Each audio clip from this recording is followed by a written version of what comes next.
हम लोगों का जो टॉपिक चल रहा है वो इलेक्ट्रिक फील्ड चल रहा है।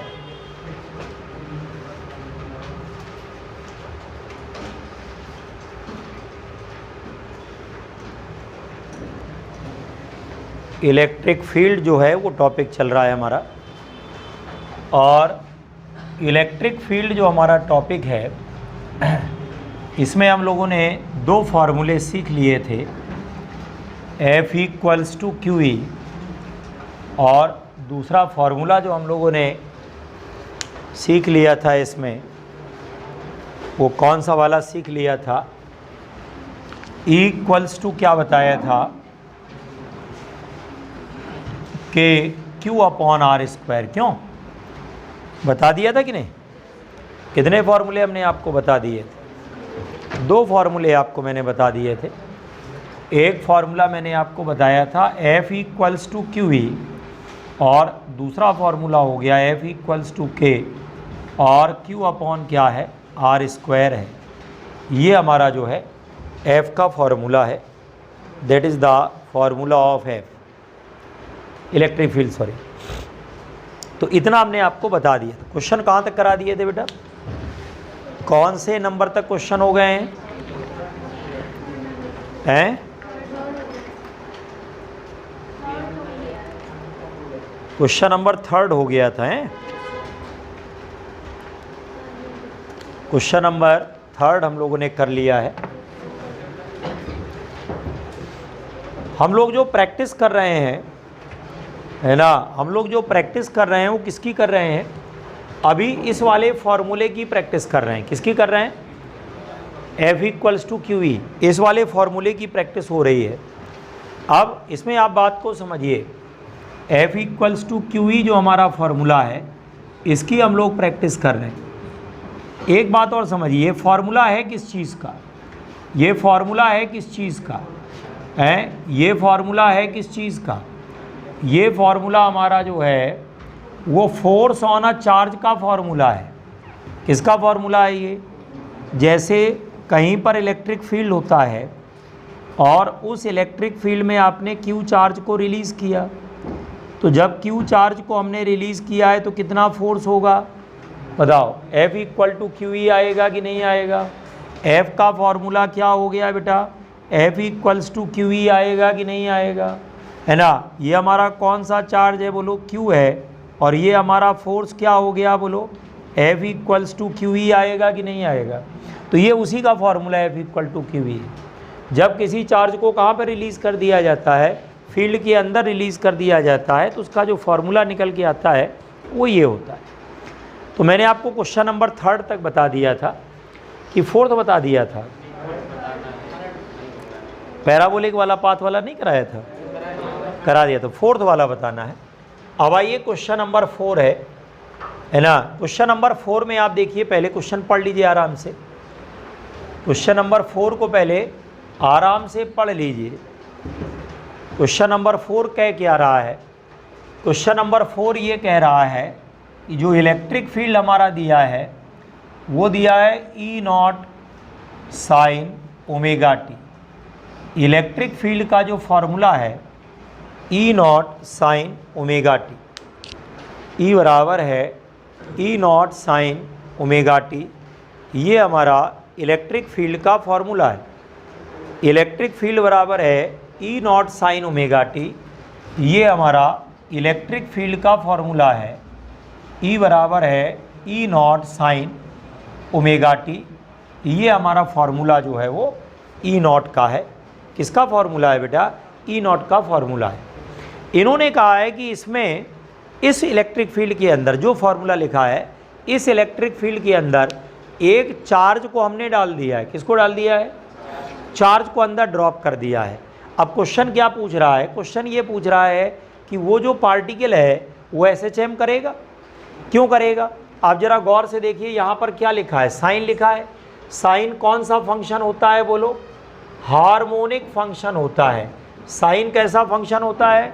हार्मोनिक का मतलब जानते हो? जो अपने आप को रिपीट करता है कांस्टेंट टाइम पीरियड में। कैसे रिपीट करता है? अगर आप कल को इसका ग्राफ बनाते हो बच्चा, तो ग्राफ कैसे बनेगा? साइन का जो ग्राफ बनता है वो ये होता है ये प्लस है, ये माइनस है। क्यों भाई? साइन का ग्राफ ये बनता है कि नहीं बनता है?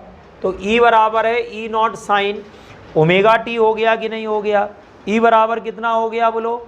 ई नॉट साइन ओमेगा टी हो गया कि नहीं हो गया? ये पॉजिटिव हाफ साइकिल है, ये वाली कौन सी है बोलो? नेगेटिव हाफ साइकिल हुई कि नहीं? ये गया ऐसे घूम के ग्राफ आता है वापस कि नहीं? कौन सा फंक्शन होता है ये? Harmonic function. कौन सा फंक्शन? अगर आपको कभी हार्मोनिक में दिक्कत आए तो आप एक बात याद कर लो शॉर्ट में, साइन और कॉस दोनों के दोनों क्या होते हैं? हार्मोनिक फंक्शन होते हैं। बोलो साइन और कॉस कैसे फंक्शन होते हैं? Harmonic function. पहला दिन है बेटा? नहीं, आ चुकी है एक बार। हाँ, हार्मोनिक फंक्शन है ये। कौन सा फंक्शन है ये? हार्मोनिक फंक्शन होता है। हार्मोनिक फंक्शन का मतलब है इस तरीके से रिपीट करेगा। अब सुनिए मैं क्या कह रहा था। क्वेश्चन में कहा गया है कि क्यू चार्ज को आपने फील्ड के अंदर छोड़ दिया है। छोड़ दिया कि नहीं छोड़ दिया? क्यू चार्ज को कहाँ छोड़ दिया है बोलो? फील्ड के अंदर आपने छोड़ दिया है। अगर क्यू चार्ज को फील्ड के अंदर छोड़ा है तो कैसा मोशन करेगा? हार्मोनिक मोशन करेगा। कैसा मोशन करेगा? हार्मोनिक मोशन करेगा। अगर आपने चार्ज को फील्ड के अंदर छोड़ा हुआ है तो कैसा मोशन करेगा? हार्मोनिक मोशन करेगा। और अगर हार्मोनिक मोशन करेगा तो क्या होगा बताइए? हमसे पूछ रहा है एम्पलीट्यूड बताओ। क्या बताओ?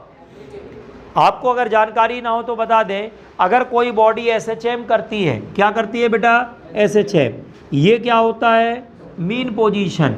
ये होता है प्लस है और ये क्या होता है? माइनस है। पता है कि नहीं पता है? इसको क्या बोला जाता है? इसको बोला जाता है मीन पोजीशन। क्या बोलते हैं? और यहाँ पर ये क्या होता है बच्चा? एम्पलीट्यूड। क्या होता है ये? एम्पलीट्यूड होता है। ए बराबर क्या होता है? एम्पलीट्यूड होता है। ए हमारा एम्पलीट्यूड के बराबर होता है। अब यहाँ पर क्या हो रहा है? ए एम्पलीट्यूड हो गया। एफ का क्या फॉर्मूला है? Minus M omega square x है। एफ का फॉर्मूला है minus M omega square x है। क्लियर हो रहा है कि नहीं हो रहा है ना? एफ का फॉर्मूला है minus M omega square x है। यहाँ तक तो समझ में आया कि नहीं आया? उसके बाद क्या हुआ? हमें अगर मैक्सिमम फोर्स निकालना है तो क्या हो जाएगा? एम ओमेगा स्क्वायर ए हो जाएगा। क्या हो जाएगा बेटा? एम ओमेगा स्क्वायर ए हो जाएगा। हाँ या ना? क्लियर है? एफ मैक्सिमम कितना आएगा बच्चा? एम ओमेगा स्क्वायर ए होगा कि नहीं होगा? ये एफ मैक्सिमम मिलेगा कि नहीं मिलेगा? नहीं समझ में आया भाई? या तो एक्स की जगह प्लस ए रख दो या क्या रख दो? माइनस ए। आपको एफ की मैक्सिमम वैल्यू मिली कि नहीं मिली? एफ की मैक्सिमम वैल्यू मिली कि नहीं मिली? यहाँ तक समझ में आया? अब पहले नोट करिए फिर आगे करते हैं इसमें।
एफ मैक्सिमम हमारा एम ओमेगा स्क्वायर ए के बराबर है।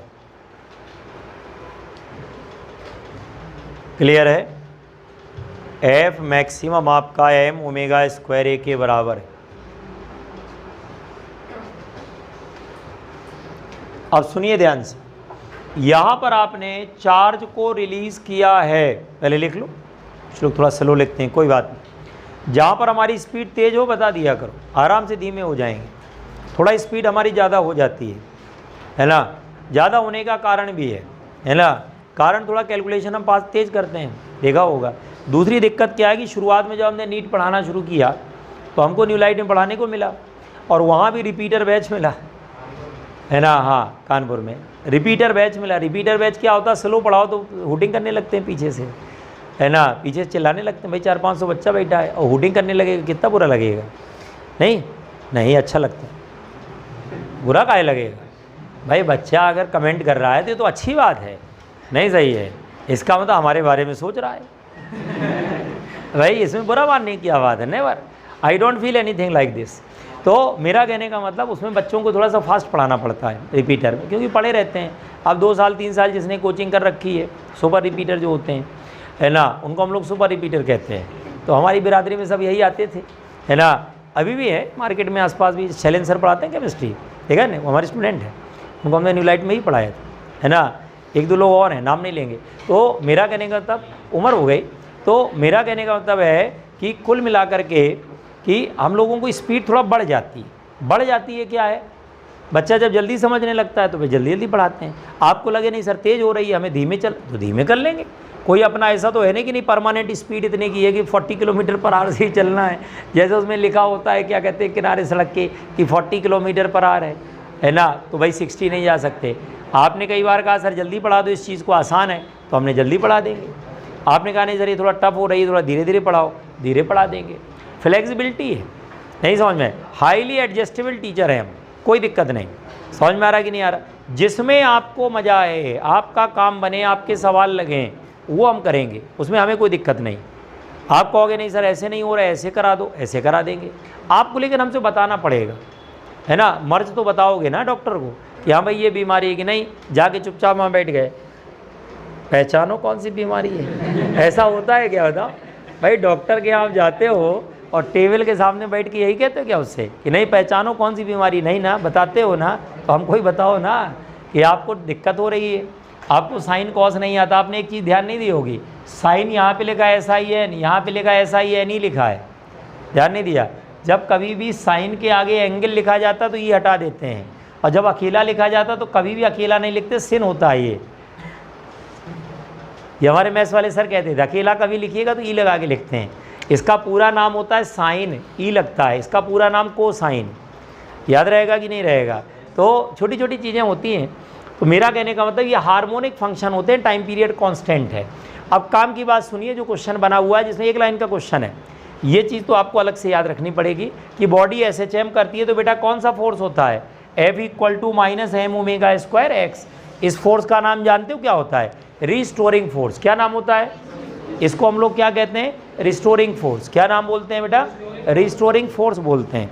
अब उसमें क्या हुआ कि अगर हमने चार्ज को इसमें छोड़ दिया, बताओ, चार्ज को हमने इसमें छोड़ दिया, अगर चार्ज को हमने इसमें छोड़ा तो क्या होगा भैया, चार्ज को हमने छोड़ा इसमें, है ना, चार्ज को हमने इसमें छोड़ा तो क्या हुआ भाई, चार्ज को छोड़ने के बाद क्या होगा, यहाँ पर फोर्स बराबर आएगा QE0 और sin ω-t। क्या होता है बोलो, F बराबर क्या हो गया, QE आता है कि नहीं आता है, तो ये बराबर आएगा QE, और ये आ गया बेटा QE0 sin ω-t हो गया कि नहीं हो गया। क्यों, अब सुनना ध्यान से, sin ω-t तो 1 होता है कि नहीं होता है, sin ω-t क्या होता है, 1 होता है। ये कौन है बेटा, ये मैक्सिमम फोर्स है कि नहीं है, ये कौन सा फोर्स है बताओ, मैक्सिमम फोर्स हुआ कि नहीं हुआ, हाँ या ना, कितना फोर्स हो गया बताओ, मैक्सिमम फोर्स हुआ कि नहीं हुआ। अरे भाई साइन की मैक्सिमम वैल्यू कितनी होती है, 1 होती है कि नहीं होती है, बोलो साइन की मैक्सिमम वैल्यू क्या होती है, बोलो 1 होती है।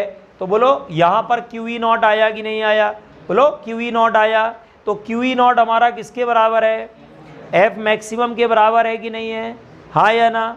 तो मेरा कहने का मतलब ये है कि ये जो आपका QE0 हो गया, तो QE0 बराबर किसके हो गया बताओ, m⍵² के नहीं हुआ, F मैक्सिमम क्या लिखा है बताओ, m⍵²a, तो QE0 बराबर कितना है, m⍵²a, तो a बराबर कितना मिला बच्चा, QE0 अपॉन m⍵² के बराबर है कि नहीं है। नोट कर लो इसको, ये है आसान कि नहीं। ओमेगा बेटा होता है यहाँ पर एंगुलर फ्रीक्वेंसी, ओमेगा को एंगुलर, वैसे बेटा ओमेगा होता है एंगुलर वेलोसिटी, लेकिन यहाँ पर क्या होता है, एंगुलर फ्रीक्वेंसी होता है। क्या होता है ये, एंगुलर फ्रीक्वेंसी होता है।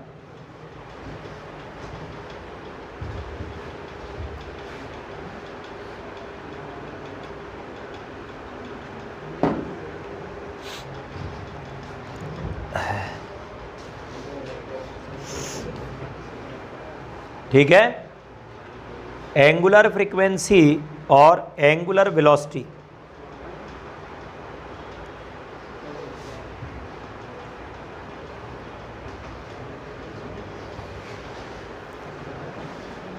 ठीक है बेटे, बढ़िया क्वेश्चन की नहीं।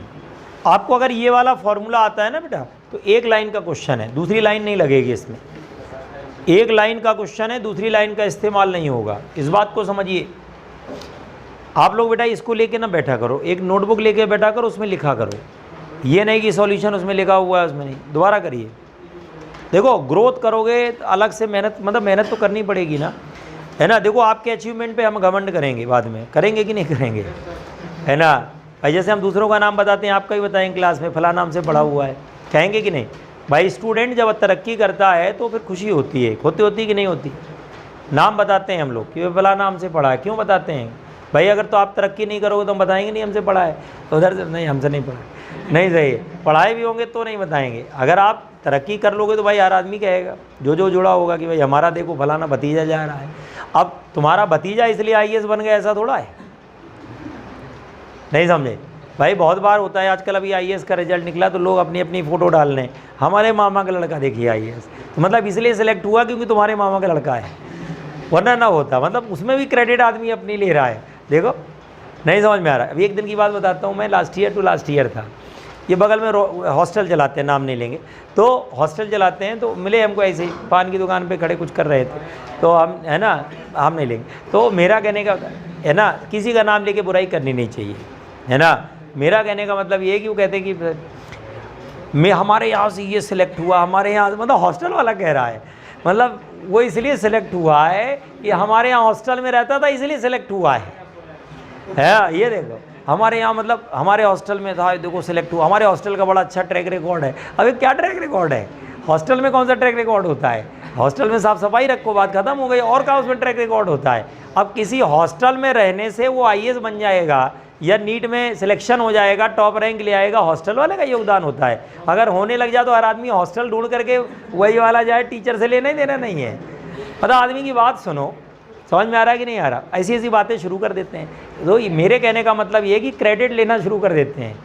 हॉस्टल में आप लोग रहते हैं, बातें होती होंगी ऐसी, हमारे यहाँ फलाने रहते, देखो वो सिलेक्ट हो गए, मतलब तुम्हारे हॉस्टल में ऐसी बात है, कुछ नहीं, फर्जी बातें। तो मेरा कहने का मतलब है कि आप भी कुछ करोगे, मेहनत करोगे, तो आपका कल को हम भी नाम लेंगे, है ना, कि हाँ भाई फलाना स्टूडेंट हमसे पढ़ा हुआ, आज देखो कितनी तरक्की कर रहा है। क्यों, अपना हॉस्पिटल खोले। हमारे एक दो स्टूडेंट हैं जिनकी खुद के हॉस्पिटल है, तो बड़ा घमंड होता है, बीमार हुए फ़ोन कर दिया, भैया उठा ले चलो, है ना। तो लास्ट ईयर हमको कोविड हो गया था, एक अपना स्टूडेंट आसिफ करके है, उसका हॉस्पिटल है यहाँ दुबग्गा के पास, उसको फ़ोन किया, भाई साहब वो आ गया अपना एम्बुलेंस लेकर के, है ना। बीमार उतने नहीं थे कि एम्बुलेंस की ज़रूरत थी, भाई फ्री में आ रही तो क्या दिक्कत है ना। तो अपना जो है गए आराम से। बिल जो है उसने बढ़ा के बढ़िया बना दिया, अपन ने ऊपर से हेल्थ इंश्योरेंस था उसमें रिइम्बर्स भी कर लिया। तो देखो बीमारी का पैसा तो निकल ही आया, उसका तो काम हो ही गया, एक्स्ट्रा भी उसने इनकम करा दी। तो हम भी भाई उम्मीद करते हैं आगे तो हॉस्पिटल खोलोगे, ठीक है ना, तो हम लोगों का फ़ायदा होगा, क्यों नहीं होगा, है, बेईमानी नहीं करोगे, कोई बात नहीं। एंगुलर फ्रिक्वेंसी, अच्छा ओमेगा का फॉर्मूला बताओ बेटा, बोलो ओमेगा का फॉर्मूला बताओ। 2π/T, याद रखिएगा, ओमेगा इक्वल्स टू 2π/T। यहाँ पर इसका नाम होता है एंगुलर फ्रिक्वेंसी। वैसे जब सर्कुलर मोशन पढ़ेंगे तो इसी का नाम बदल के हो जाता है एंगुलर वेलोसिटी। क्या नाम हो जाता है, एंगुलर वेलोसिटी नाम होता है। क्या नाम हो जाता है इसका, एंगुलर वेलोसिटी नाम हो जाता है इसका। चलिए तो क्वेश्चन नंबर 5 पे आइए। क्वेश्चन नंबर 5,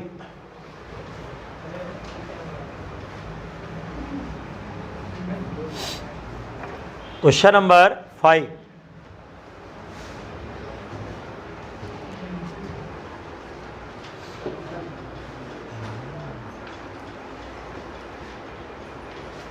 देख लिया बेटा, पहले क्वेश्चन को देख लीजिए फिर करते हैं।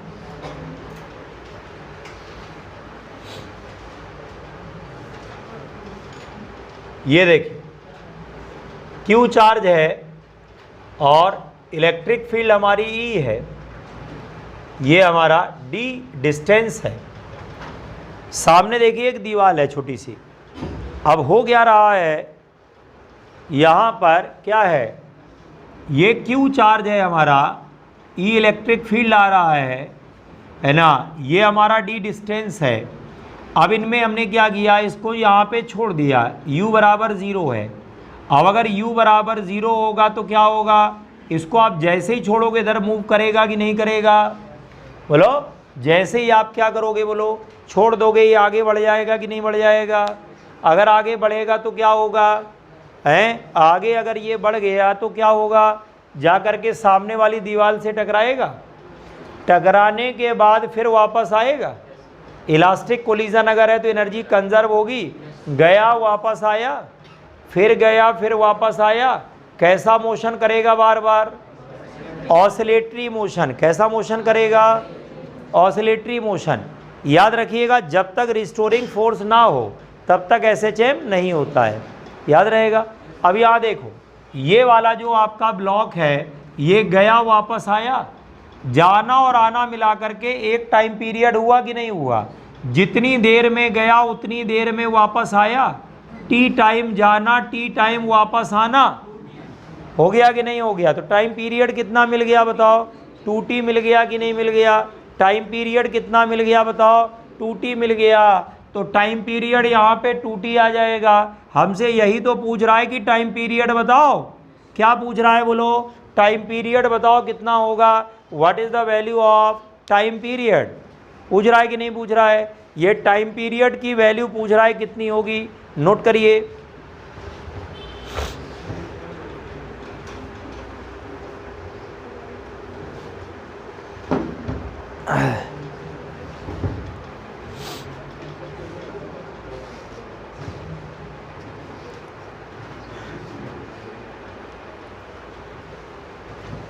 T बराबर है 2T।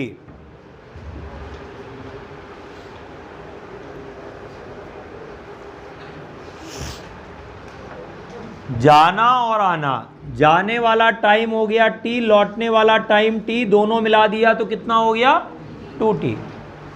कौन सी इक्वेशन लगाएंगे बच्चा, S equals to UT plus half AT square लगाएंगे। कौन सी इक्वेशन लगाएंगे, S equals to UT plus half AT square लगाएंगे। यहाँ पर आएगा D, ये 0, half A into T square, यहाँ से मिलेगा T equals to under root of 2D upon A। क्यों, under root of 2D upon A आएगा, under root of 2D upon A आएगा।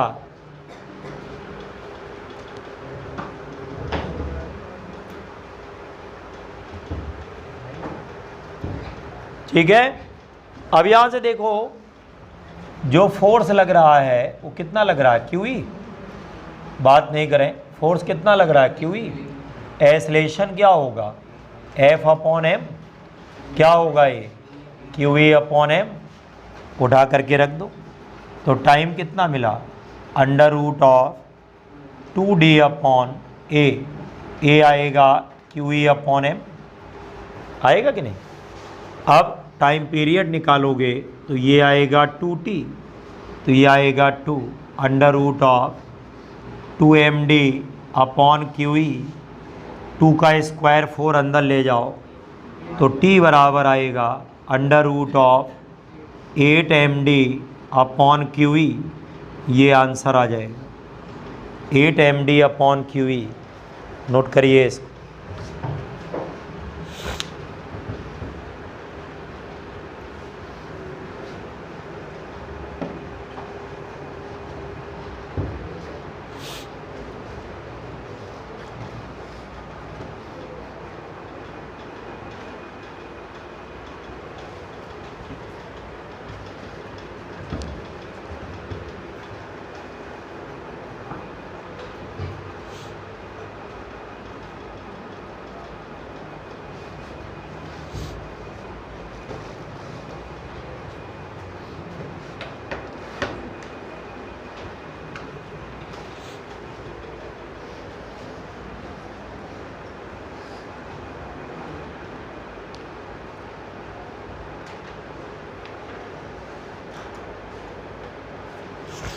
हो गया बेटा, under root of 8md upon QE, under root of 8md upon QE।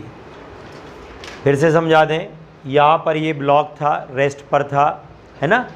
अचानक electric field on किया, जैसे electric field on करेंगे सामने जाएगा, टकरा करके वापस आएगा, गया वापस आया, बार बार कैसा मोशन करेगा, ऑसिलेटरी मोशन करेगा। कैसा मोशन करेगा? ऑसिलेटरी मोशन करेगा। अगर ये बार बार ऑसिलेटरी मोशन करता है तो पूछ रहा है टाइम पीरियड बताओ। क्या पूछ रहा है? टाइम पीरियड बताओ, what is the value of time period. क्यों, क्या पूछ रहा है? ये टाइम पीरियड की वैल्यू पूछ रहा है। He is asking the value of time period. Clear हो रहा है कि नहीं? टाइम पीरियड की वैल्यू पूछी जा रही। तो हमने कहा जितना टाइम जाने का उतना टाइम क्या होगा आने का।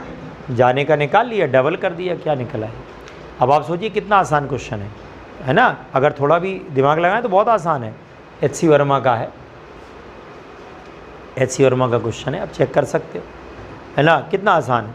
तो मैं वही तो बार बार कहता हूँ हमेशा शुरुआत से, आप जब पढ़ लगाओगे, हमसे क्वेश्चन लगवाएंगे हम आपको, तो आपको बिना कहे, बिना किसी मेहनत के HC वर्मा के ज़्यादातर क्वेश्चन मैं सॉल्व करवा दूँगा, पता भी नहीं चलेगा। लोगों को दिमाग में रहता है कि नहीं HC वर्मा कठिन है। कोई कठिन नहीं, वो एक नाम बन गया, टैग लग गया, IIT के लिए पढ़ाई जाती है, IIT के लिए, कुछ नहीं। एग्जैक्टली क्वेश्चन उससे आते हैं, आज भी आते हैं। वो टेक्स्ट बुक है एक। अगर आपको फिजिक्स को स्ट्रॉन्ग करना है तो HC वर्मा के बेसिक क्वेश्चन, सारे नहीं, बेसिक तो लगा ही लेने चाहिए। वो मैं आपको लगवा दूंगा, आपको नहीं खरीदनी है। आप ये मत सोचिएगा आपसे मैं कह रहा हूँ खरीदने के लिए, खरीदिएगा भी नहीं। हम आपको कौन कौन से क्वेश्चन करने वो लगवा देंगे क्लास में, आप चुपचाप लगाते रहिएगा बस, ठीक है ना। ये नहीं कि सर ये कठिन है, ये आसान है, जो लगवा रहे हैं वो चुपचाप लगाते रहिए। हो गया बेटा ये? तो ये आपका 5th हो गया। भाई ये 6th वाला क्वेश्चन देखिए, क्वेश्चन नंबर 6। क्वेश्चन नंबर है 6।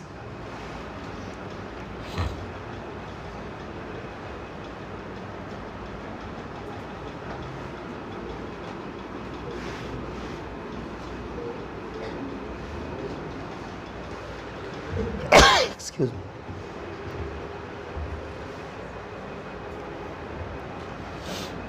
क्वेश्चन नंबर 6 पढ़ लिया बेटा? क्या कह रहा है क्वेश्चन नंबर 6? ये कह रहा है कि इसमें एक पेंडुलम है और उसका मास दिया है 80 मिलीग्राम। एक पेंडुलम बॉब है और उसका मास दिया है 80 मिलीग्राम। ठीक, इसका मास दिया है 80 मिलीग्राम और इलेक्ट्रिक फील्ड जो है वो इस डायरेक्शन में जा रहा है। इलेक्ट्रिक फील्ड की ये डायरेक्शन है। क्लियर है? मास बराबर है आपका 80 मिलीग्राम, है ना, और ये जो है इलेक्ट्रिक फील्ड की डायरेक्शन है। अब जब इलेक्ट्रिक फील्ड इधर लग रहा है तो ये हमारा फोर्स है QE और नीचे की तरफ क्या है mg। अब ये वाला एंगल क्या है? थीटा। क्लियर हो रहा है कि नहीं? ये कौन है बेटा? QE। ये कौन है? mg। ये कौन है? टेंशन। अब क्या होगा बच्चा? ये एंगल क्या बन गया? थीटा। ये कौन है? t cos theta. ये कौन है? t sin theta. अब t sin थीटा बराबर किसके है? बोलो, QE के बराबर है। t cos थीटा बराबर किसके है? mg के है। यहाँ तक तो समझ में आया? इस टाइप की हम लोगों ने बहुत क्वेश्चन किए हैं। अब यहाँ पर हाँ, दोनों को स्क्वायर कर दो, है ना। स्क्वायर करेंगे बच्चा तो ये आएगा t square sine square theta QE का स्क्वायर। यहाँ पर करेंगे तो t square cos square theta mg का स्क्वायर। क्यों? दोनों को ऐड करेंगे क्या मिलेगा? t स्क्वायर बराबर ये मिलने वाला है QE का स्क्वायर प्लस mg का स्क्वायर आएगा कि नहीं आएगा? क्यों? t स्क्वायर बराबर क्या हुआ? QE का स्क्वायर प्लस mg का स्क्वायर। तो t बराबर कितना मिलेगा? अंडर रूट ऑफ QE का स्क्वायर प्लस mg का स्क्वायर आएगा कि नहीं आएगा? नोट कर लेंगे।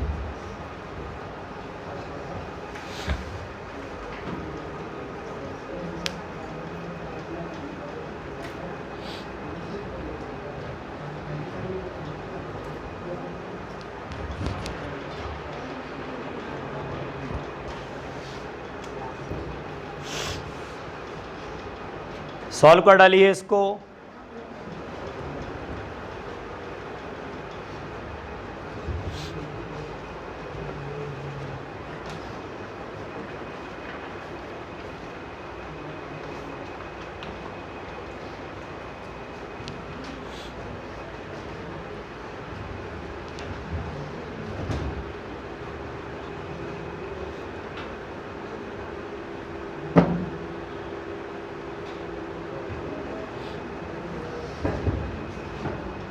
टी बराबर है under root of Q E square plus M G का स्क्वायर।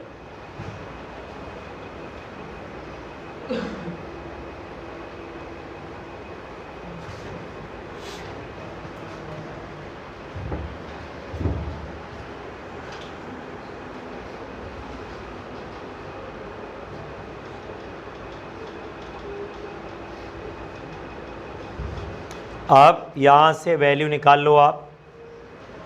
मास दिया 80 मिलीग्राम, चार्ज दिया है 2 × 10⁻⁻8 कूलम, इलेक्ट्रिक फील्ड दिया है 20,000 वोल्ट पर मीटर। ठीक है,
कर लिया बेटा।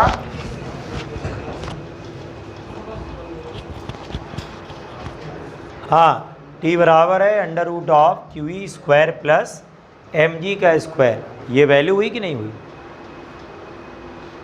अब इसके बाद क्या होगा, क्यू ई की वैल्यू निकाल लो। चार्ज कितना दिया है बेटा? 2 × 10⁻⁻8। इलेक्ट्रिक फील्ड कितना है? 20,000 है। क्यों है कि नहीं? अब यहाँ से क्या करेंगे, ये हम लोग क्यू ई की वैल्यू निकाल रहे हैं। ये देखना, ये आ जाएगा आपका कितना? 4 × 10⁻⁻4। इतने न्यूटन आएगा कि नहीं? 4 × 10⁻⁻4 न्यूटन आएगा। ठीक, एम जी निकाल लो। अगर आप एम जी निकालेंगे तो मास कितने मिलीग्राम है? 80 मिलीग्राम। अच्छा, अब यहाँ थोड़ा सावधान रहिएगा, ग्राम से किलोग्राम करते हैं तो 10⁻³ और उसके पहले मिली लगा है, एक -3 और आया। क्यों, क्या लगा हुआ है यहाँ पर? मिली लगा है। मिली का मतलब 10⁻³ होता है। समझ में आ रहा है? और ग्राम में तो ऐसे ही 10⁻³ लगाओगे तब केजी में जाएगा। तो टोटल कितने हो गए? 10⁻6 हुए कि नहीं हुए? ये ध्यान रखिए, जल्दबाजी में गलती 200% होनी है ना भाई। ग्राम को कन्वर्ट कर देता है आदमी, मिली भूल जाता है। तो यहाँ पर आएगा 80 × 10⁻6। क्यों भाई? इंटू जी लगा दो 10, ये आ जाएगा 8 × 10⁻⁻4 न्यूटन। कितने फोर्स हो गए बच्चा? 2 हो गए।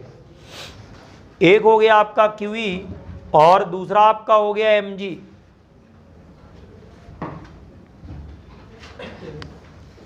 ठीक, अब इसमें उठा के रख दो, अंडर रूट ऑफ क्या है, क्यू ई का स्क्वायर।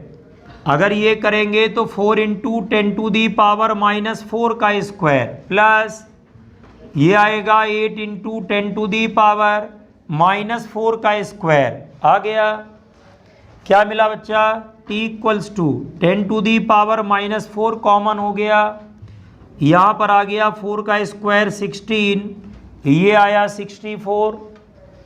ठीक, क्या मिला बच्चा, ये हमको मिल गया अंडर रूट ऑफ 80 इंटू 10⁻⁻4। अब देखो 81 होता है यहाँ पर, तो ये कितना आता, 9 आता, 9 से थोड़ा कम आएगा, 9 से थोड़ा कम आएगा तो आंसर क्या लिख दे, 8.8 इंटू 10⁻⁻4 न्यूटन आएगा कि नहीं आएगा। 8.8 इंटू 10⁻⁻4 न्यूटन आएगा। नोट कर लीजिए इसको।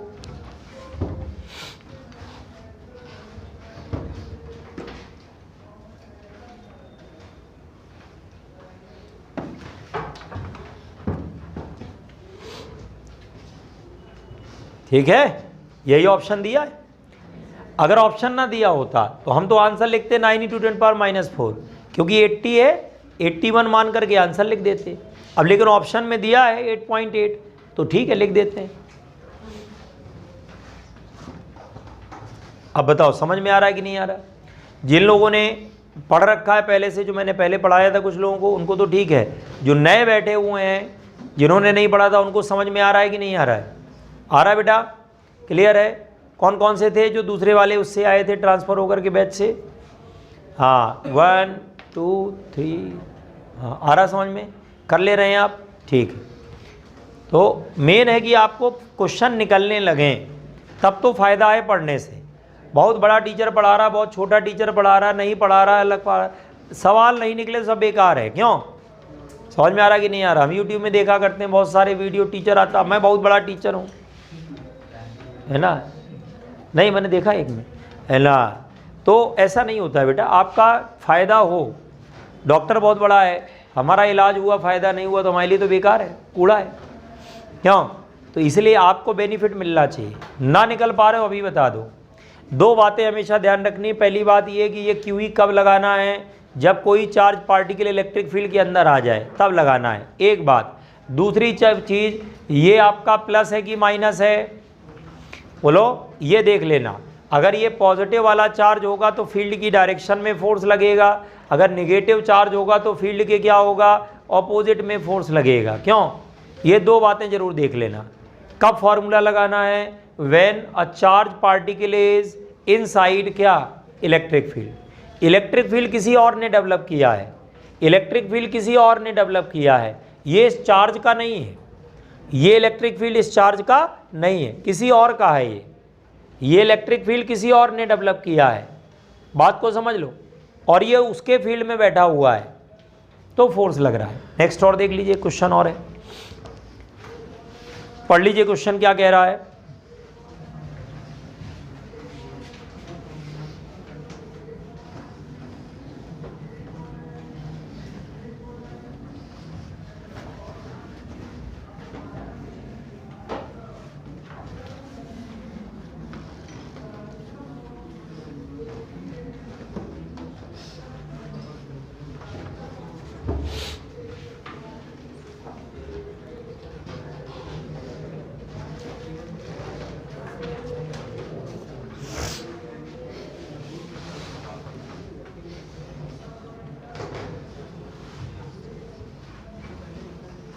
अब देखिए क्वेश्चन क्या है। इन्होंने कहा कि एक इलेक्ट्रॉन है और एक प्रोटॉन है ना। एक इलेक्ट्रॉन है और दूसरा क्या है, प्रोटॉन है।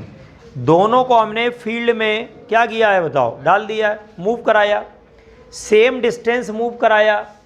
ठीक है, दोनों को हमने इलेक्ट्रिक फील्ड में मूव कराया है। अच्छा, एक बात तो आप जानते ही हो, इलेक्ट्रॉन का चार्ज कैसा होता है, नेगेटिव है। इलेक्ट्रॉन मूव करेगा उल्टी तरफ, मान लो ये इलेक्ट्रॉन इधर मूव करेगा, प्रोटॉन किधर मूव करेगा, इधर मूव करेगा। इन्होंने कहा है कि अगर बराबर डिस्टेंस मूव कराया जाए दोनों को, है ना, इसका टाइम t1 है, इसका टाइम t2 है, T1 और T2 का रेशो निकालो। क्या पूछ रहा है बच्चा? T1 और T2 का क्या निकालो? रेशो निकालो। निकाल लो इसको। What is the ratio of T1 and T2? T1 और T2 का जो रेशो है वो निकालिए। क्या है?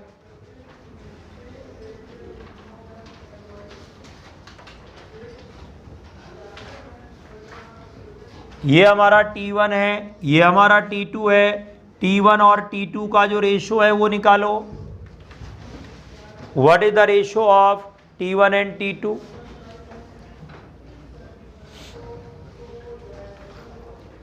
क्वेश्चन समझ रहे हो कि नहीं? इलेक्ट्रिक फील्ड में दोनों को हमने रिलीज किया है। किस किस को हमने रिलीज किया है? एक इलेक्ट्रॉन को हमने रिलीज किया है और एक प्रोटॉन को किया है। इलेक्ट्रॉन का टाइम T1 है, प्रोटॉन का टाइम T2 है। एक का टाइम T1 है, दूसरे का टाइम T2 है। क्या पूछ रहा है? ये रेशो पूछ रहा है T1 और T2 का।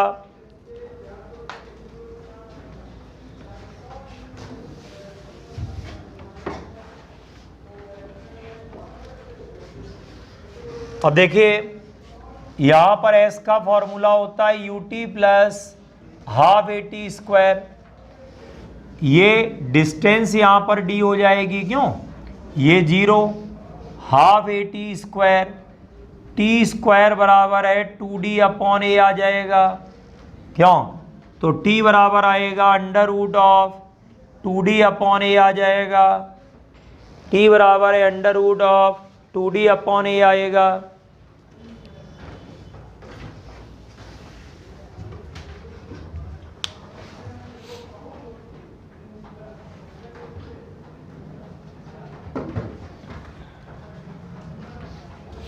T बराबर है under root of 2D upon A आएगा।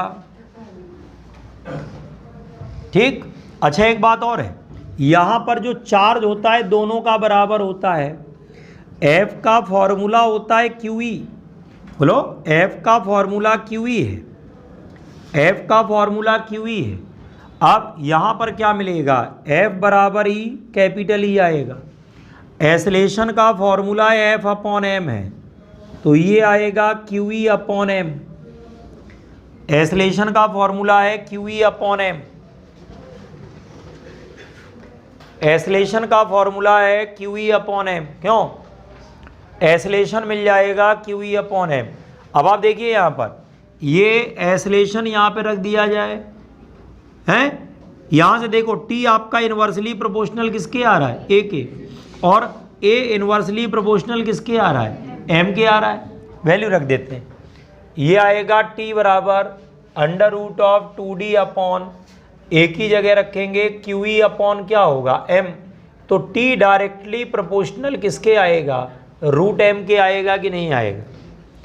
T डायरेक्टली प्रोपोर्शनल किसके आएगा? रूट M के आएगा। क्यों? T directly proportional root M के आएगा। तो यहां देख लो T1 और T2 का अगर रेशो निकाला जाए तो मास ऑफ इलेक्ट्रॉन ऊपर होगा, मास ऑफ प्रोटॉन कहाँ होगा? नीचे। आंसर है आसान कि नहीं? IIT में आया है। अब कोई ज़रूरी नहीं होता IIT में आया हुआ क्वेश्चन कठिन ही होता है, कुछ अपने मतलब के भी होते हैं, रिपीट हो सकते हैं। ठीक है, बिल्कुल आसान क्वेश्चन है, कोई ज़्यादा कैलकुलेशन नहीं करनी है।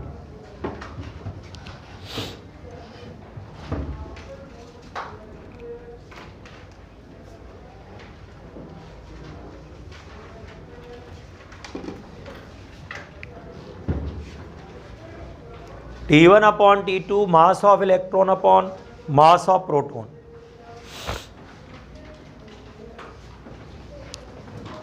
कंप्लीट। चलिए, तो इतना अभी मैंने क्वेश्चंस कराए, अभी और कराएंगे, थोड़ा पढ़ा दें। अब इसमें थोड़ा सा चीज़ें और बता दें आपको।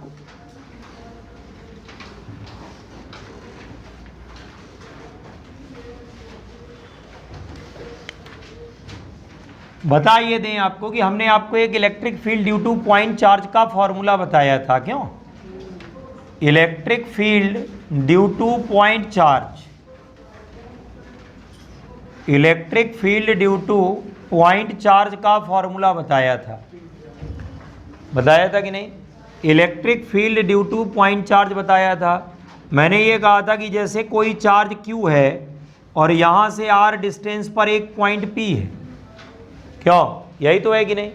अब यहाँ पर अगर इलेक्ट्रिक फील्ड हमसे पूछा जाए तो हमने बताया था इक्वल्स टू, और ये था K और Q अपॉन क्या है, R स्क्वायर। बताया था K की वैल्यू क्या होती है बेटा? K कितना होता है? 1/4πε0 Q अपॉन R स्क्वायर। कहाँ होता है ये? फ्री स्पेस में। कहाँ होता है? अगर मीडियम आ गया तो, अगर मीडियम आ गया तो मान लो E डैश है तो 1/4πε0 K और Q अपॉन क्या है, ये K हो गया डाइलेक्ट्रिक कांस्टेंट। अब आप ध्यान से देखिए, ये तो बिना मीडियम वाला है ना ये, क्यों?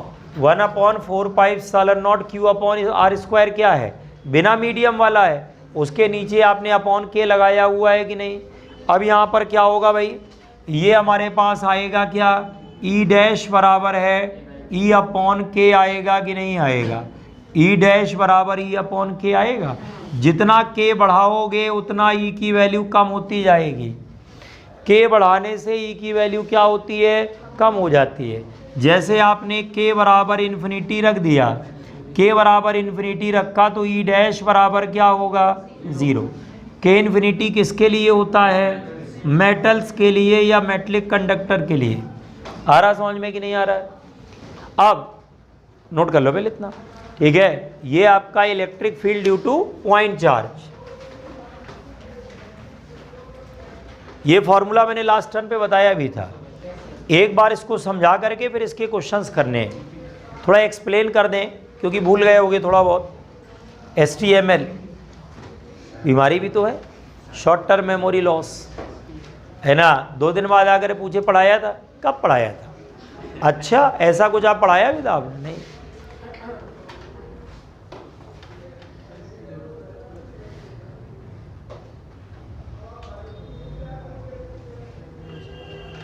फैन किसने बंद करा? गर्मी लग रही थी, सर्दी लग रही थी?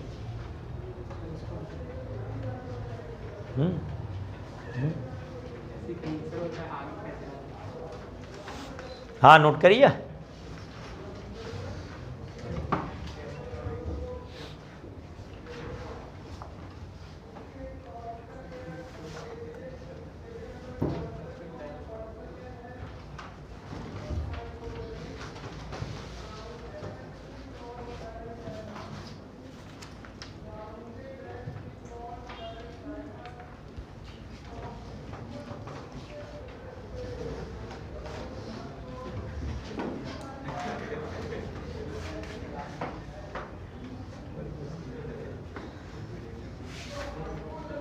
हो गया भाई, K इन्फिनिटी हो गया, E डैश बराबर 0 हो गया।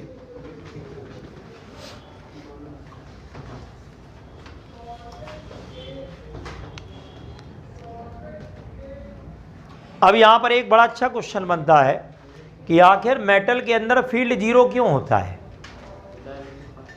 मेटल के अंदर इलेक्ट्रिक फील्ड 0 कंडक्टर के अंदर क्यों होता है? नहीं, K इन्फिनिटी होना तो ठीक है, वो तो एक तरीका हो गया। हाँ, यहाँ पर एक्चुअली में क्या होता है, बहुत बढ़िया क्वेश्चन एक HC वर्मा सर ने बनाया है। उन्होंने एक क्वेश्चन बनाया है 48-39 नंबर पे क्वेश्चन देखिएगा, दिया हुआ है। क्वेश्चन क्या है कि एक चार्ज इन्होंने यहाँ दिया D डिस्टेंस पर, एक पॉइंट P है और ये मेटल का ब्लॉक है ना, और पॉइंट P मेटल ब्लॉक के अंदर है। इन्होंने कहा बताइए, है ना, what is the electric field, what is the electric field at P due to, what is the electric field at P due to induced charges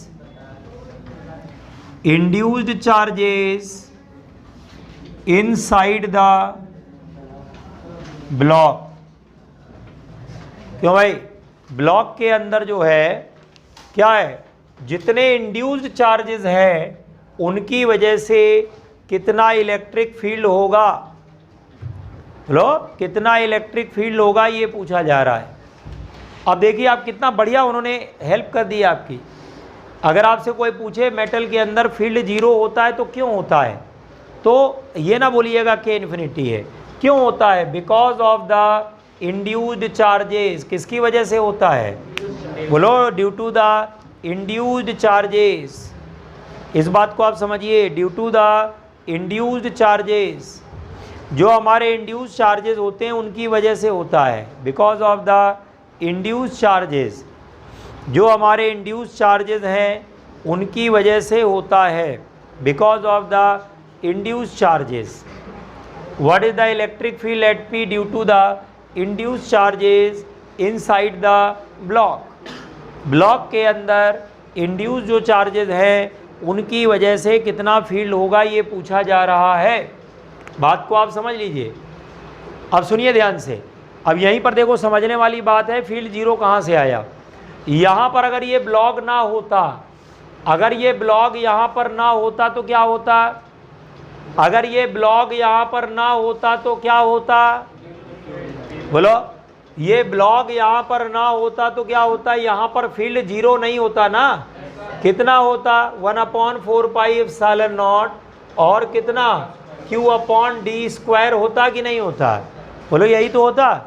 लेकिन अब आपने ब्लॉक को रख दिया ऐसे, जैसे ही रख दिया अब तो 0 हो गया ना। इसका मतलब ऐसी कौन सी घटना दुर्घटना हो गई ब्लॉक रखने के बाद? ब्लॉक रखने के बाद एक फील्ड उल्टी तरफ आ गया भैया, है ना। जितना ये था उतना इधर आ गया, दोनों एक दूसरे को क्या करेंगे। और ये कहाँ से आया है? Because of the induced charge आया है। कहाँ से आया है? Because of the induced charge आया है। बात को आप समझिएगा। ये वाला फील्ड कहाँ से आया है बताओ? Because of the induced charge आया है। इसका मतलब है कि जब भी कभी आप मेटल के अंदर फील्ड निकालते हैं तो वहाँ 2 फील्ड होते हैं। एक फील्ड कौन सा होता है बेटा? जो बाहर चार्ज रखा है उसने डेवलप किया, और एक अंदर जो इंड्यूस चार्जेस होते हैं वो डेवलप करते हैं। इसका मतलब क्या हो गया? नेट 0 आएगा कि नहीं आएगा? इंसुलेटर के अंदर ऐसा नहीं होता है। इंसुलेटर के अंदर जो है जितना चार्ज बाहर से फील्ड लगाता है उतना वो डेवलप नहीं कर पाते हैं, इसलिए नेट बच जाता है। नेट बच जाता है, कुछ रह जाता है। वही वैल्यू हमारी E dash equal to E upon क्या होता है? के। हाँ, डिक्रीज जरूर हो जाता है। ऐसा नहीं है जैसे मान लो ये लकड़ी है, इंसुलेटर है, बाहर मान लो फील्ड आपका 10 न्यूटन पर कूलम है तो अंदर 10 नहीं होगा, 5 होगा, 4 होगा, 2 होगा, जो भी होगा, लेकिन क्या 0 नहीं होगा, क्योंकि ये इंसुलेटर है। अगर ये मेटल होता तो अंदर क्या होता? क्योंकि जितना फील्ड वो डेवलप करता उतना इसके अंदर के इंड्यूस चार्जेस भी क्या करते? डेवलप करते। लेकिन ये मेटल है नहीं, तो जितने इंड्यूस चार्जेस हैं उतने होंगे नहीं इसके पास। जितना सामने वाला चार्ज है उसके बराबर इंड्यूस चार्जेस नहीं आएंगे, और जब बराबर आएंगे नहीं तो फील्ड भी बराबर वो डेवलप नहीं करेंगे। याद रहेगा, मेटल के पास एक्चुअली फ्री इलेक्ट्रॉन होते हैं। समझ में आ रहा है? फ्री इलेक्ट्रॉन होते हैं। मान लो एक परिवार है, उस परिवार में 10 भाई बहन है ना। पड़ोस से लड़ाई हुई, उसमें 2 ही भाई बहन है, पक्का मार खाएगा वो। क्या? इतनी भीड़ है, देखा जाएगा, आ जाओ। वैसे ही मेटल के अंदर होता है, कोई भी फील्ड आ जाए, आ जाओ। क्यों? इतने फ्री इलेक्ट्रॉन है, लड़ने वालों की कमी नहीं है। लड़ने वालों की कमी नहीं है। आपने बाहर से फील्ड दिया 10 न्यूटन पर कूलम, 10 से काम चल गया। थोड़ा और बढ़ा, 20 वाला बन गया। तुमने कहा नहीं 100 देंगे, 100 डेवलप कर देंगे। उनके पास कम थोड़ा है। समझ में आ रहा है कि नहीं आ रहा? उनके पास अंदर क्या है? मेटल के अंदर इलेक्ट्रॉन है फ्री वाले। फ्री मतलब समझते हो? घर का नालायक बच्चा जो लड़ने को तैयार बैठा रहता है, नहीं समझ में आ रहा, उसको कोई भी लेके अपने साथ भाग जाता, बुलाना पड़ता, भैया वापस आ जाओ ग्राउंड स्टेट पे। भाई यही तो होता है। What is free electron? Free electron is the नालायक बच्चा ऑफ द घर। याद रहेगा कि नहीं रहेगा? घर का नालायक बच्चा है वो, है ना। वो सबसे काम का वही होता है। जब लड़ाई होती है तो सबसे काम का वही होता है। जो सबसे शरीफ होता है वो चुपचाप बैठा रहता है, लड़ने से कुछ नहीं होता है। और जो सबसे नालायक बच्चा होता है वो क्या होता है? कैसे नहीं होता है, इधर आओ, है ना। तो मेरा कहने का मतलब है फ्री इलेक्ट्रॉन एग्जैक्टली वही होता है। What is free electron? It is that person जो पूरा फ्री है, जो करवाना हो करवा लो भाई साहब।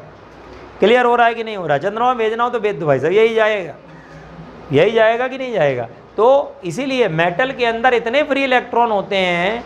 ऑन एन एवरेज आपने मान लो कोई ब्लॉक लिया, अब सिंगल एटम लेके नहीं बात कर रहे हैं, सिंगल एटम होगा तो सबके फ्री इलेक्ट्रॉन फिक्स होते हैं। लेकिन मैं ये कह रहा हूँ कि अगर मान लो मेटल की बात करूँ, ब्लॉक की बात करूँ, मान लो ये मैंने आयरन का ब्लॉक ले लिया।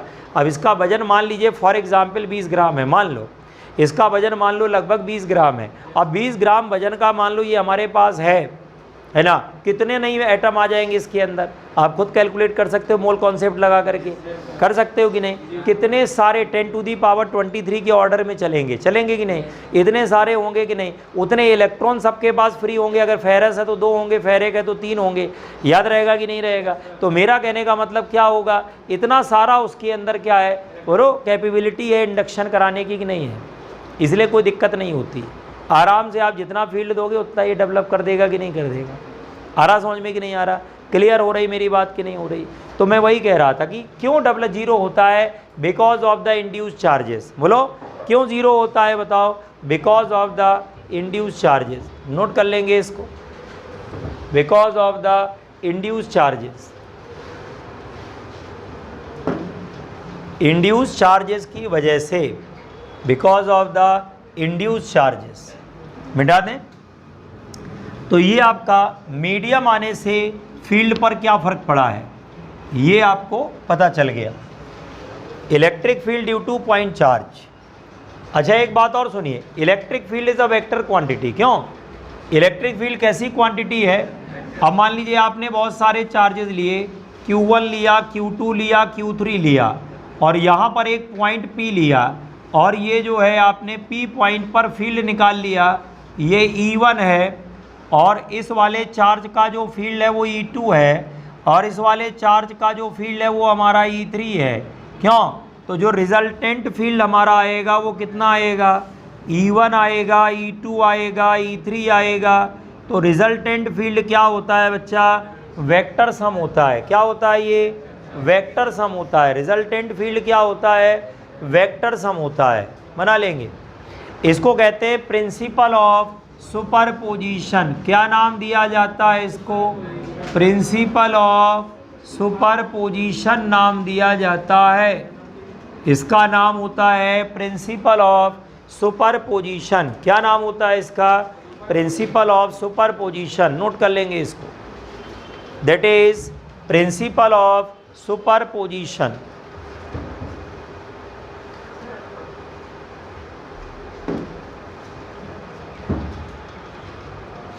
इसको बोलते हैं प्रिंसिपल ऑफ सुपरपोजिशन।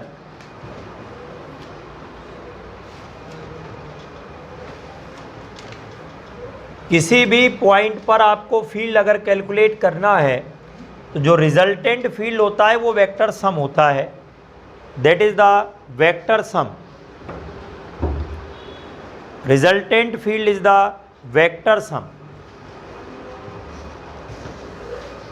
E बराबर है E1 plus E2 plus E3, है ना, सारे का सम कर दिया वेक्टर। अच्छा एक बात और ध्यान रखिएगा, पॉजिटिव चार्ज है तो फील्ड दूर की तरफ जाता है, नेगेटिव चार्ज होता है तो फील्ड अंदर की तरफ आता है, टूवर्ड्स आता है। अभी पूरा electric line of forces detail में पढ़ेंगे, लेकिन तब तक के लिए केवल क्या करेंगे, है ना, डायरेक्शन की छोटी सी बात याद रखेंगे। एक और बात, जो लोग बिल्कुल बेसिक समझना चाहते हैं, जिनको लगता है बेसिक गड़बड़ हो जाता है, उनको मैं कहूँगा कि जो डायरेक्शन फोर्स की होती है वही किसकी होती है, फील्ड की होती है। अगर कल को आपको फील्ड निकालने में दिक्कत हो, पड़ोसी से बात मत करिएगा, आप चुपचाप, वो और कन्फ्यूज़ करा देता है। इसलिए मैं कह रहा हूँ, है ना, कुछ कन्फ्यूज़न हो तो हमारे पास सीधा आइए, पड़ोसी के पास जाएंगे तो हो सकता है कन्फ्यूज़न बढ़ जाए, वो अपना कन्फ्यूज़न भी तुम्हारे चिपका दे। नहीं समझ में आ रहा है, कन्फ्यूज़न एक बीमारी है, कुछ दिन अपने पास रुक जाए तो क्या बन जाती है, महामारी बन जाती है ना, बन जाती कि नहीं बन जाती है। भाई एक व्यक्ति को कन्फ्यूज़न हुआ, उसने पड़ोसी से पूछा तुम्हें समझ में आया, कह रहा हाँ बहुत आया, ये बताओ। अब वो नहीं बता पाया, देखो तुमको भी नहीं समझ में आया। अब भाई साहब अभी एक कन्फ्यूज़ था, अब 2 कन्फ्यूज़ हो गए। अब क्या हुआ, वो 2 बढ़ेंगे आगे बढ़ करके, ऐसे ऐसे करके वो बीमारी को महामारी में कन्वर्ट कर देंगे, और सारे लोग कहेंगे नहीं सर क्वेश्चन ही नहीं हो रहे हैं।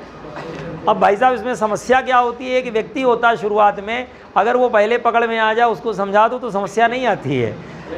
आती है कि नहीं आती। ये सारी बातें अनुभव के आधार पर बता रहा हूँ कि किताब में नहीं पढ़ी हैं, है ना, समझ में आ रहा है कि नहीं आ रहा। ये सारी चीज़ों के पैसे नहीं हम लोग लेते हैं, पढ़ाने के लिए लेते हैं, है ना, और ये चीज़ें आपको एक्सपीरियंस टीचर के पास ही मिलेंगी। अब नया बच्चा होगा, कोई पढ़ा रहा होगा, बहुत सारे नए बच्चे पढ़ाते हैं, यूट्यूब में देखता हूँ बहुत बढ़िया बढ़िया काम करना है, लेकिन आपको ये सब चीज़ें नहीं मिलेंगी, अनुभव ही नहीं उनको। भाई अभी तो एक्सपीरियंस का कोई शॉर्टकट थोड़ा है, भाई हम कहते नहीं बार बार एक्सपीरियंस है, तो हर चीज़ का एक्सपीरियंस है। नहीं समझ में आ रहा, अगर तुम्हें 10 का है तो हमें 20 का है, तुम्हें 20 का है तो मुझे 40 का है। मेरी बात नहीं समझ रहे हो? जो मुझसे सीनियर है उसको ज़्यादा एक्सपीरियंस है, तो इसमें से एक्सपीरियंस का सम्मान करना चाहिए। कोई कहे नहीं वो फलाना है, वो फलाना सीनियर है तो होगा पढ़ाता, तो हम ये करते हैं, कुछ नहीं। सीनियर से ऐसे बात करोगे ना तो जो आता है वही भूल जाओगे। समझ में आ रहा है कि नहीं आ रहा है? ये हमारे फील्ड में ही है, थोड़ा सा लोग इस तरीके से एक दूसरे को डिसरिस्पेक्ट करते हैं, लेकिन हमने देखा है बाकी इंटेलेक्चुअल जितने फील्ड हैं सब एक दूसरे का बड़ा रिस्पेक्ट करते हैं, क्योंकि सीनियर सीनियर होता है।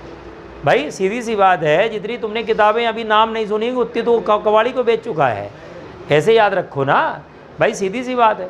तो हमारे कहने का मतलब है कि कभी भी आपको डायरेक्शन निकालने में दिक्कत हो, आप चुपचाप यहाँ पर एक चार्ज रख दिया करो। क्या रख दिया करो?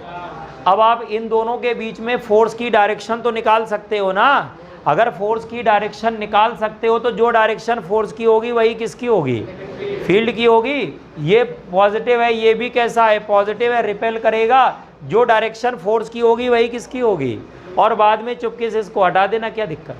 क्योंकि फील्ड वाले फॉर्मूले में इस वाले क्यू का कोई मतलब नहीं है भाई, जिसका फील्ड होगा उसी का तो लोगे ना चार्ज। यहाँ पर चार्ज रखने से कोई मतलब नहीं, वो तो तब फोर्स निकालना होता तब रखते हैं। समझ में आ रहा कि नहीं आ रहा? फोर्स किस में निकाला जाता है बोलो? दो चार्जेस में। फील्ड किसका निकाला जाता है? सिंगल चार्ज का। फील्ड किसका निकाला जाता है? सिंगल चार्ज का। फोर्स किसका निकाला जाता है? बिटवीन टू चार्जेस निकाले जाते हैं। बोलो सही बात है कि नहीं है? ये हो तो ये कहलाता है प्रिंसिपल ऑफ सुपरपोजिशन। अब आइए इस पर एक छोटा सा क्वेश्चन हो जाए। मान लिया जाए एक ट्रायंगल बन रहा है और ये 10 सेंटीमीटर है, ये 10 है, ये ए पॉइंट है, ये बी है, ये सी है। यहाँ पर 100 माइक्रोकूलम है, यहाँ पर -100 माइक्रोकूलम है। ठीक, क्वेश्चन पूछ रहा है कि बताइए ए पॉइंट पर कितना इलेक्ट्रिक फील्ड होगा। क्या पूछ रहा है बच्चा? Electric field eight point A. What is the electric field eight point A? A point पर इलेक्ट्रिक फील्ड कितना है ये पूछा जा रहा है। नोट करें इसको।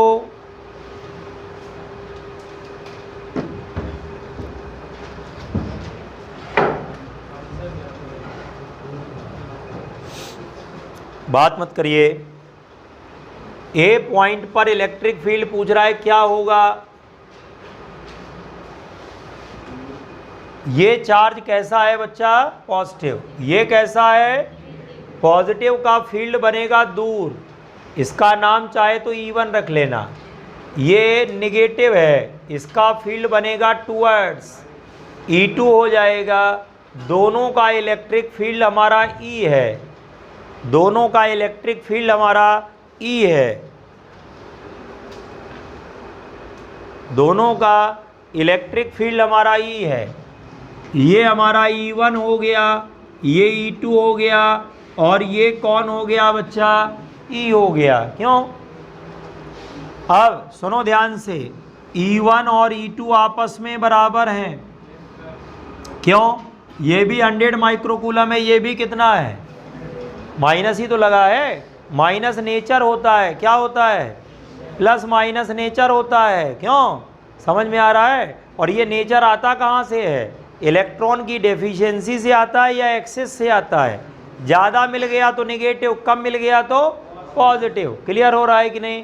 अब यहाँ देखो E1 और E2 बराबर है, कितनी वैल्यू आएगी? कांस्टेंट कितना? 9 × 10⁹ और चार्ज कितना? 100 माइक्रोकूलम। कितना? इंटू 10⁻⁻6 अपॉन डिस्टेंस कितनी है? 10 सेंटीमीटर। तो 10 × 10⁻⁻2 का स्क्वायर। सॉल्व कर लो इसको। ये वैल्यू कितनी मिलेगी? 9 × 10⁻⁷ कितना? 7 न्यूटन पर कूलम। देख लेना, 9 × 10⁻⁷ न्यूटन पर कूलम। आया समझ में? तरीका क्लियर है। इन दोनों के बीच का एंगल बच्चा कितना है? 120। अगर दो वेक्टर बराबर है, दोनों के बीच का एंगल 120 है, तो रिजल्टेंट भी इन्हीं के बराबर होता है। कई बार मैंने बताया है, फिर से बता दे रहा हूँ, अगर दो वेक्टर बराबर हैं, दोनों के बीच का एंगल 120 है, तो दोनों के बीच का रिजल्टेंट भी उतना ही होता है। तो कितना होता है? 9 × 10⁻7 होता है। याद रहेगा? फिर से मैं बोल रहा हूँ, अगर दो वेक्टर बराबर हैं, दोनों के बीच का एंगल 120 है, तो रिजल्टेंट भी उन्हीं के बराबर होता है। याद रहेगा?